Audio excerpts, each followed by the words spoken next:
بسم اللہ الرحمن الرحیم۔ کروڑوں درود و سلام نبی آخر الزمان محمد مصطفیٰ صلی اللہ علیہ وآلہ وسلم پر اور ان کے آل پاک پر۔ میں ہوں سید عدیل گردیزی۔ ناظرین، جو شام کی اس وقت جو سچویشن ہے اس کا ایک عجیب پہلو یہ بھی ہے کہ تمام تر جو یہودن نصارہ ہیں اور مسلمان ہیں، تمام تر لوگ مل کر جشن منا رہے ہیں۔ اب سمجھ میں یہ نہیں آ رہا کہ وہ فتح مسلمانوں کی ہوئی ہے یا یہود و نصارہ کی۔ بہرحال بڑھتے ہیں آج کے اپنے ٹاپکس کی جانب۔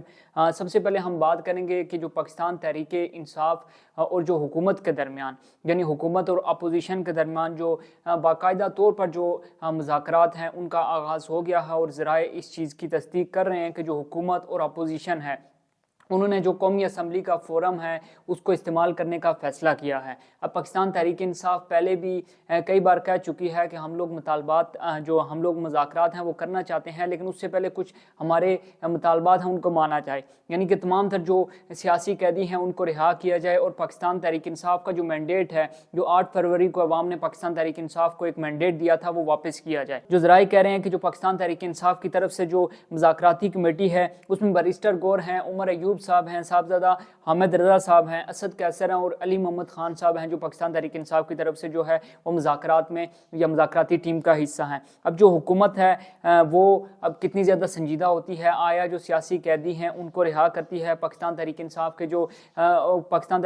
جو مطالبات ہیں ان کو کس حد تک تسلیم کرتی ہے، یہ آنے والے دنوں میں جو ڈیولپمنٹس ہوں گی اس حوالے سے پتہ چلیں گی۔ پاکستان تحریک انصاف نے اور عمران خان صاحب نے ایک درخواست دائر کی تھی سپریم کورٹ کے اندر، بلکہ بہت سی ایسی درخواستیں ہیں جو پاکستان تحریک انصاف کی طرف سے دائر کی گئی تھی، اور ان میں کہا تھا کہ 8 فروری کے الیکشن میں دھاندلی ہوئی اور فارم 47 کی جو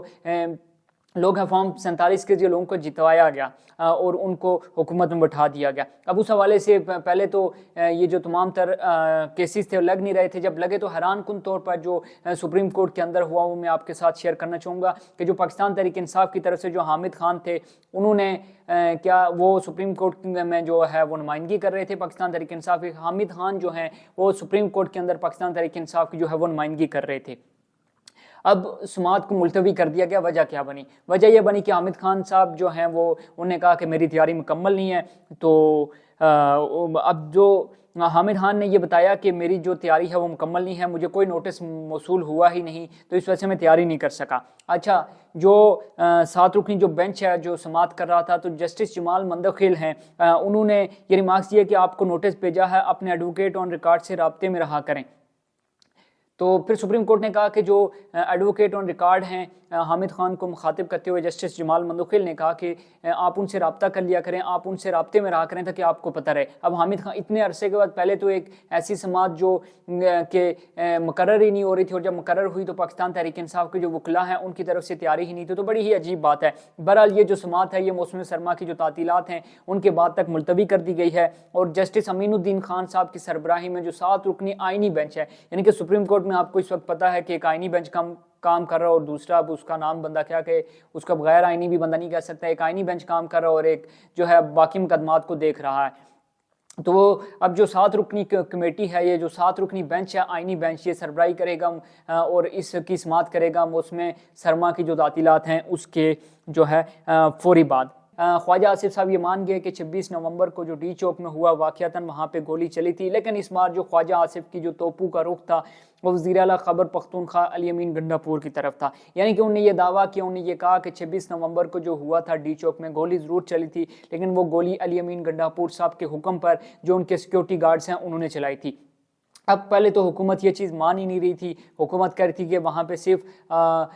کیا کہتے ہیں وہاں پہ صرف اور صرف جو ہے وہ ربڑ بلٹس فائر کی گئی تھیں یا آنسو گیس شیل پھینکے گئے تھے، ٹیئر گیس پھینکے گئے تھے، تو وہاں پہ کوئی گولی نہیں چلی۔ لیکن پہلی بات یہ ہے کہ خواجہ آصف صاحب نے یو ٹرن لے لیا اور انہوں نے مان لیا کہ گولی چلی تھی۔ اب وہ الزام پاکستان تحریک انصاف کے جو رہنما ہیں علی امین گنڈا پور صاحب جو اس وقت وزیر اعلیٰ خیبر پختونخوا ہیں ان کے اوپر لگا رہے ہیں، لیکن بہرحال وہ مان گئے ہیں۔ دوسرا رانا ثناء اللہ صاحب نے ایک بات کی اور انہوں نے کہا تھا کہ وہاں پہ ہوائی فائرنگ ضرور ہوئی تھی، اور اگر علی امین گنڈاپور صاحب خواجہ آصف صاحب کی اس بات کو مان بھی لیا جائے، انہوں نے جو کہا کہ علی امین گنڈاپور صاحب کے جو سیکورٹی گارڈ سے انہوں نے فائرنگ کی تھی، تو جو اسلام آباد کے 2 بڑے ہسپتال ہیں ان نے پھر جو ایک ریکارڈ ہے وہ دینے سے انکار کیوں کیا، یا پھر جو ان کا ریکارڈ سامنے منظر عام پر آیا تھا تو اس میں جو انجریز ہیں جو کہ جن کو چھپایا گیا تھا، مبینہ طور پر کہا یہ جا رہا ہے کہ ان کو چھپایا گیا تھا، اور اس کا ڈیٹا پھر جس طرح سے مطیع اللہ جان صاحب کی جو گرفتاری تھی، تو کافی ساری چیزیں ہیں، کافی سارے جو سوالات ہیں وہ اٹھ رہے ہیں، اور کافی سارے سوالات جو ہیں وہ اس چیز کو جنم لے رہے ہیں۔ بہرحال اگر ویڈیو اچھی لگے تو کمنٹ سیکشن میں آپ نے اپنی رائے لازمی دینی ہے۔ ابھی تک کے لیے مجھے دیجیے اجازت، بہت سا خیال رکھیے گا، اللہ حافظ۔